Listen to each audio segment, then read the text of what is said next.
Assalamualaikum warahmatullahi wabarakatuh. Dan ini adalah kisah wali yang namanya tertera di Lauhul Mahfuz sebagai penghuni neraka.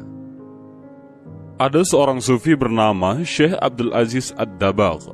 Beliau dalam kalangan tokoh tasawuf termasuk ulama kelas atas, wali min auliyaillah, ahli ibadah. Suatu ketika, malaikat melihat namanya di lembaran kitab Lauhul Mahfuz ada dalam deretan penghuni neraka. Melihat hal tersebut, malaikat merasa kasihan dan mendatangi Abdul Aziz Ad-Dabagh. Malaikat berkata, "Wahai Abdul Aziz, untuk apa engkau ibadah sampai segitunya? Sedangkan aku lihat namamu di lembaran Lauhul Mahfuz, engkau adalah penghuni neraka. Mau engkau ibadah bagaimanapun, engkau tetap akan masuk neraka." Kemudian Abdul Aziz menjawab, "Wahai malaikat, surga dan neraka bukan urusanku. Aku diciptakan oleh Allah Subhanahu wa Ta'ala hanya untuk beribadah kepada Allah Subhanahu wa Ta'ala. Sebagaimana Allah Subhanahu wa Ta'ala berfirman, tidaklah aku ciptakan jin dan manusia kecuali hanya untuk beribadah kepadaku. Mau aku masuk surga atau neraka, itu haknya Allah." Dan subhanallah, beliau benar-benar ikhlas dalam beribadah. Suatu ketika, malaikat kembali ke Lauhul Mahfuz dan melihat namanya telah dirubah oleh Allah Subhanahu wa Ta'ala menjadi penghuni surga, sebab Allah berhak menetapkan kitabullah. Lantas malaikat kembali menemui Abdul Aziz dan berkata, "Wahai Abdul Aziz, ada kabar gembira. Baru saja aku melihat namamu oleh Allah telah dirubah menjadi penghuni surga." Abdul Aziz menjawab, "Alhamdulillah, tapi sekali lagi malaikat, surga dan neraka bukan urusanku. Aku beribadah hanya untuk menggapai ridhonya Allah Subhanahu wa Ta'ala. Kalau Allah Subhanahu wa Ta'ala ridho aku di neraka, ya itulah tujuanku." Malaikat pun takjub dengan keikhlasan Abdul Aziz dalam beribadah dan berkata, "Wahai Abdul Aziz, ikhlasmu inilah yang membuat Allah ridho dan merubah namamu menjadi penghuni surga." Ada kisah lain, yaitu ahli maksiat masuk surga, ahli ibadah masuk neraka, dan inilah penyebabnya.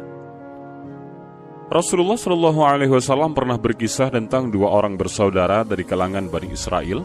Yang satu sering berbuat dosa, sementara yang lain sebaliknya, sangat tekun beribadah.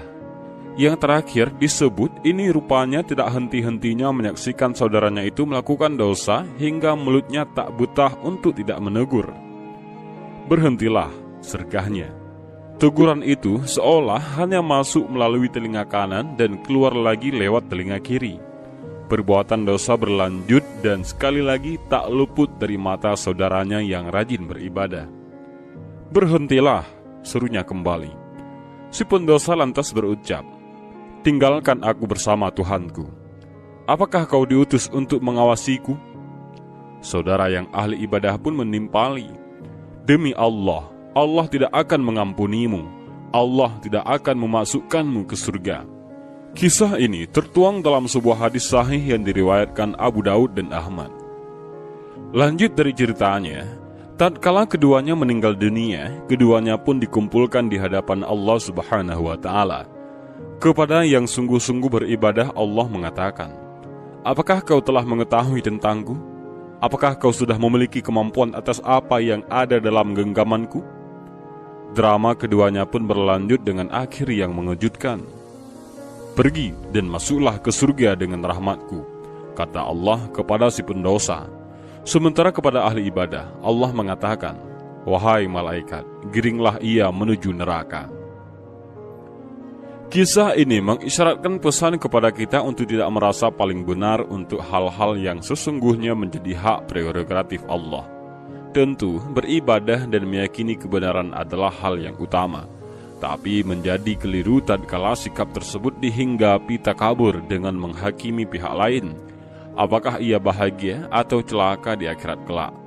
Sebuah kata bijak menyebutkan, perbuatan dosa yang membuatmu menyesal jauh lebih baik ketimbang beribadah yang disertai rasa ujub. Hadis sahih lainnya yang diriwayatkan oleh Muslim menjelaskan peristiwa ini terjadi pada umat Bani Israel. Dan demikianlah kisah dan video singkat ini, mudah-mudahan ada manfaatnya bagi kita semua. Amin ya rabbal alamin. Allahu a'lam bishawab. Assalamualaikum warahmatullahi wabarakatuh.